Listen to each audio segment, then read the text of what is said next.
Tottenham 4, Crystal Palace nil. Wow. That rectified a solution, didn't it? An okay performance. An okay performance from Kane FC again. Kane FC turned back up again with Tottenham again. I mean, I have to say this. First half was okay, but let's be honest here, it was against Crystal Palace, and they didn't have anybody up front. Let's be honest here. Any well, in the final third, not very good at all. But let's be honest here. Second half, Kane taken over.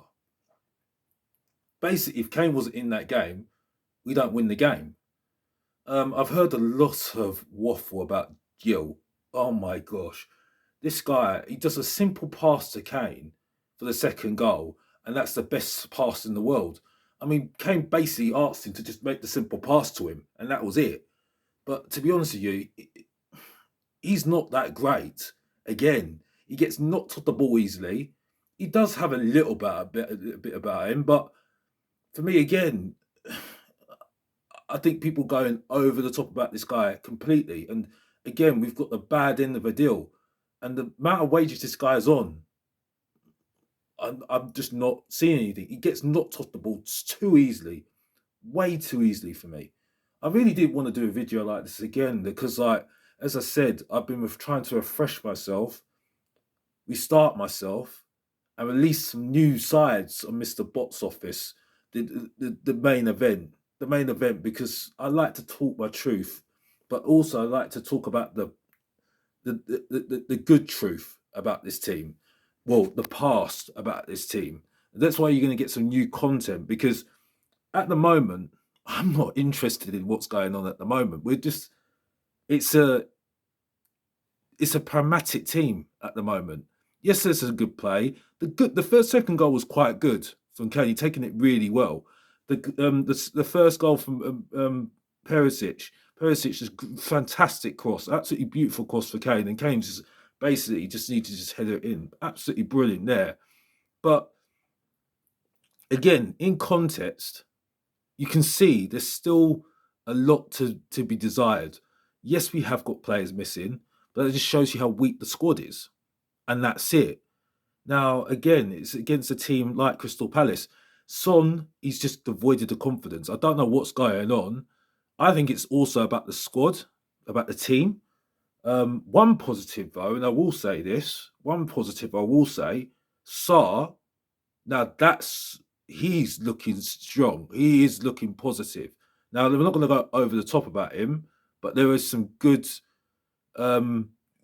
interesting positives about him. He's energetic. He can get around the pitch.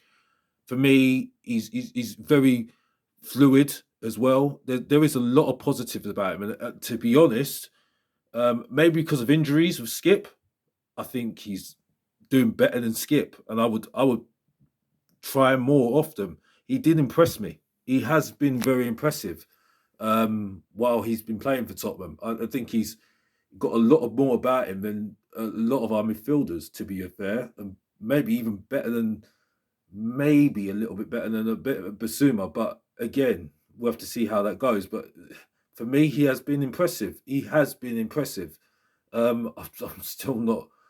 I'm not really excited about Dyer.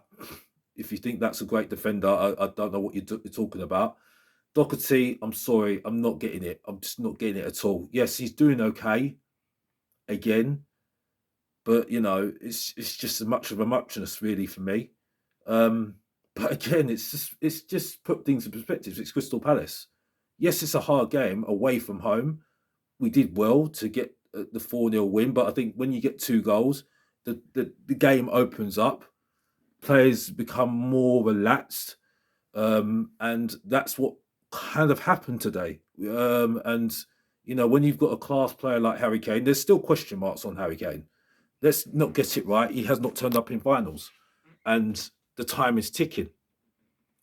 Time is ticking on his contract, as I said, and I don't think he'll be at Tottenham next season. He will not be at Tottenham next season. If it's good for him, if he knows what's good for him, he runs away from Tottenham and gets a trophy, goes and wins trophies. because let's be honest, he will get that record, but it don't matter. It don't matter to him. It doesn't matter to him. He wants trophies, and that's it. On the situation on Conte, you know what I'm going to say. Again, time's ticking, and again, if you think that he's going to win, if you think he's going to get backed, it's silly because he should have been backed already. As I said before, I've said it. I'll say it again. We are not winning trophies under this ownership. Period. I'm not changing my mind. But on this game, I have to be honest. It was an okay game from Kane FC again, turning up again. And I'm glad to see that Son scored. Is that going to improve his game? I'm not too sure. I think there's a lot to gain from what I'm seeing. A lot in that, in what how Song is playing at the moment. He doesn't look himself, and I think the whole stress of the team. I think it's another guy that needs to leave Tottenham to find himself again, or they need to change the tactics or something like that. But that's never going to happen with Antonio Conte because you know how he plays. That's it, really, isn't it? But yeah, for me, overall, okay. I know it's a 4-0 victory, and people think, why are you saying okay? It's okay, because if you didn't have Harry Kane in the team, look what happens. You got no creation. And he's doing everything again to get this team going. But that's all I can say on this, and that's it.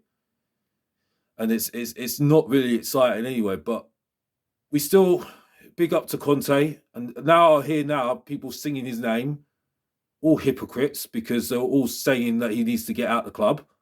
And I've heard even people asking for Poch back. I love Poch, but not in these circumstances. No, absolutely not.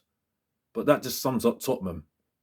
You know what I mean? That's what we call them, Spursy. And we're acting Spursy at the moment, aren't we? You know? So we move on to the FA Cup.